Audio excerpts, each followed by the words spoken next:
características do José de Alencar e dos romances históricos. Eles são importantes, mas eles não têm o destaque que o romance indianista e o romance urbano possuem, tá bom? O romance regionalista, mais uma vez, ele vem para retratar a realidade regional do país. Então ele vai voltar, vai virar as costas para a capital e vai olhar para as regiões. O José de Alencar ele foi duramente criticado, tá? Por quê? Porque ele criou o romance fora da realidade daquelas regiões. Então ele vai escrever de coisas que ele ouviu falar. Então ele é criticado por conta disso, porque ele vai ter uma visão muito idealizada da paisagem, uma visão idealizada das pessoas, dos costumes, dos modos que as pessoas têm. Então assim, ele vai ser muito criticado, tá? Ele vai escrever 5 obras. A primeira obra é o Gaúcho, do ano de 1870, onde ele vai contar a história de Manuel Cancho, tá? Um pampa do Rio Grande do Sul.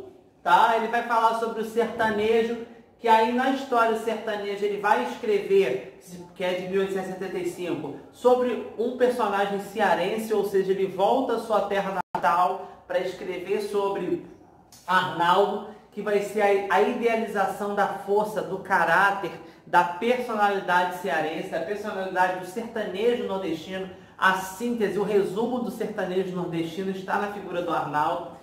Ele vai também escrever o Tronco do Ipê, que vai falar um pouquinho do interior fluminense, tá? Dessa zona, né, rural do interior do Rio de Janeiro. E Tio, que vai falar desse interior de São Paulo, tá bom? São os 2 romances regionalistas mais voltados para a área rural. Então ele tem um sobre o Sul, um sobre o Nordeste e 2 sobre o campo, sobre a área rural entre Rio e São Paulo, tá bom?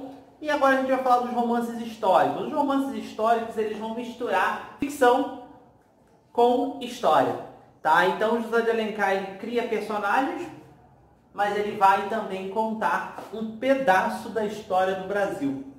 Como eu falei, por exemplo, da novela Novo Mundo, ela é isso, ela tem os personagens históricos, mas ela vai criar ficções ali também. A mesma coisa o José de Alencar fez, por exemplo, quando criou a Iracema, quando criou, por exemplo, o Guarani. Nós temos personagens históricos, como é o caso do Antônio e do Martim, temos personagens históricos que tiveram participação na história do Brasil, mas também nós temos personagens fictícios, tá bom? Então ele vai retratar, vai fazer um relato histórico, mas ao mesmo tempo um relato fictício. Tá bom? Ele vai escrever o livro As Minas de Prata, que vai falar sobre os bandeirantes. As Minas de Prata são um livro escrito em 2 volumes, tá? Vai falar sobre esses bandeirantes que desbravavam os sertões em busca das pedras preciosas. Vai falar sobre a Guerra dos Mascates, e a Guerra dos Mascates, por mais que seja, a Guerra dos Mascates tenha se passado num período que não foi de Dom Pedro II, nas entrelinhas ele vai criticar, porque ele está com aquele recalque do Dom Pedro, tá? Nesse momento ele vai aproveitar o tema, né, histórico da guerra entre os moradores, entre o conflito entre Olinda e Recife, para poder falar de Dom Pedro II. E ele vai fazer a obra também Alfarrábios. Os Alfarrábios é um livro de 1873 que tem 3 histórias, ele tem 3 novelas, é 3 em 1. Então ele vai falar sobre a vida colonial. Então ele tem a história do Guaratuja, o Ermitão da Glória e a Alma de Lázaro. Então esse é o resumo dos romances regionalistas e do romance histórico de José de Alencar, beleza?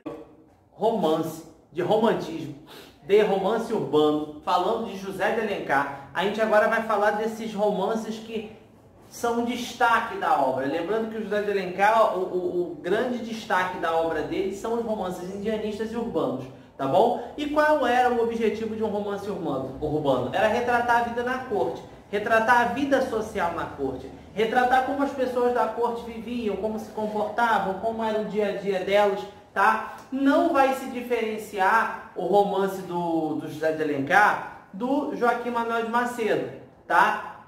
Não vai se diferenciar muito não, tá bom? Vai seguir aquela mesma linha, né, das histórias de amor complicadas, né, envolvendo intrigas, cheias de segredos, desconfiança, revelações, a mulher idealizada. Não vai fugir muito Tá bom? Essas obras de José de Alencar não fogem. E são elas: Diva, 5 Minutos, A Pata da Gazela, Sonhos de Ouro e Encarnação, que foi publicado postumamente no ano de 1877.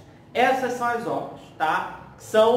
Que seguem a linha ali do Joaquim Manuel de Macedo, muito parecido com a Moreninha, aquele romance para a burguesia. Mas aí nós temos 2 livros que vão estar competindo aí com grande destaque para a obra do José de Alencar, que são Senhora e Lucila, tá? São 2 histórias que eu acho assim extremamente interessantes. São histórias que já vão pertencer, alguns críticos vão dizer que elas pertencem ao pré-realismo, então elas vão ter características do realismo. Lembra quando eu falei do Memória de um Sargento de Milícias, que também tinha características do realismo, né? Mas tinha um final que o personagem se redimia, tinha um final assim mais romântico? A mesma coisa vai acontecer com Lucila e Senhora. Bem, vamos entender a história de Lucila. Lucila foi escrito no ano de 1862,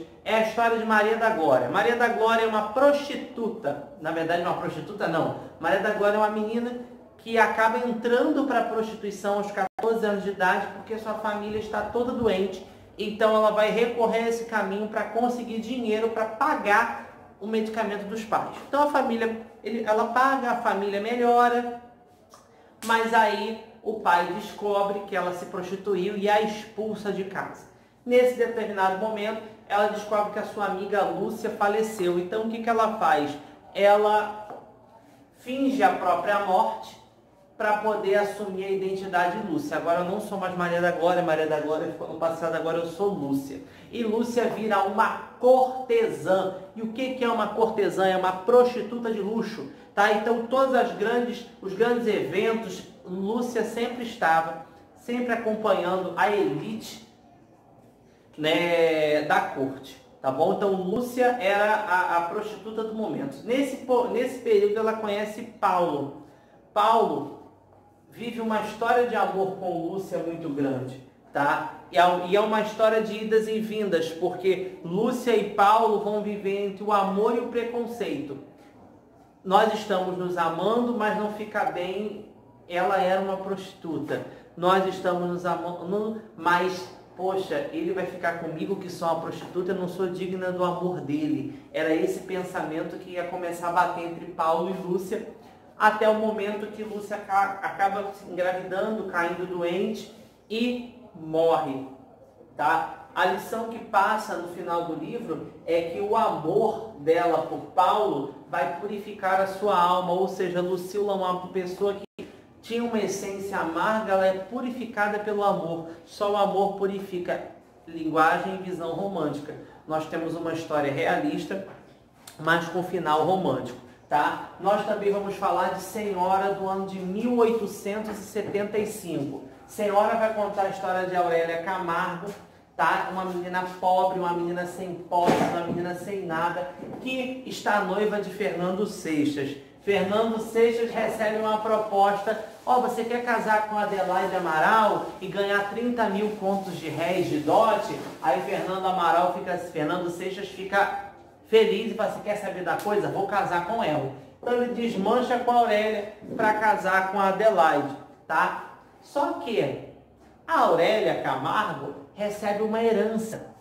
E aí ela manda falar o seguinte para Fernando: olha só, tem uma moça aí, não vou te dizer o nome porque ela não quer se identificar, que ela quer casar com você e ela quer dar um dote de 100 mil contos de réis. Fernando arregala o olho e fala assim: não, topo. E quem é? Não, você só vai descobrir na noite de núpcias. Então eles vão, casam, ele não sabe quem é. Na noite de núpcias ela mostra que ela se identifica. Ele toma um susto: Aurélia, é você, que bom, a gente vai viver feliz. Não, a gente não vai viver feliz, eu vou fazer da tua vida um inferno. E aí a Aurélia começa a fazer da vida de Fernando um inferno ao longo de todo o livro, tá? Então você vai ter, por isso que a gente tem uma questão realista, a gente tem um romance de interesse, A gente vai ter essa troca de farpas, esse bate-boca, o livro inteiro. Eles dormem em quartos separados, ela o humilha o tempo todo. E aí o Fernando começa a trabalhar para conseguir dinheiro para pagar o dote que a Aurélia deu para ele. Tá? Então ele consegue o valor, os 100 mil contos de réis, paga ela. Só que aí tem o final romântico. Nesse período eles se apaixonam, eles veem que um depende do outro e um está amando o outro. Então a Aurélia começou a amar o Fernando e o Fernando começou a amar a Aurélia. E aí nós temos um final feliz, típico do romantismo. Então nós temos duas obras que têm características do realismo, mas o final ainda pertence ao romantismo. Tudo bem? Então pessoal, a gente fecha por aqui a nossa aula de José de Alencar. Faça exercícios, faça questões de concurso e até a nossa próxima videoaula.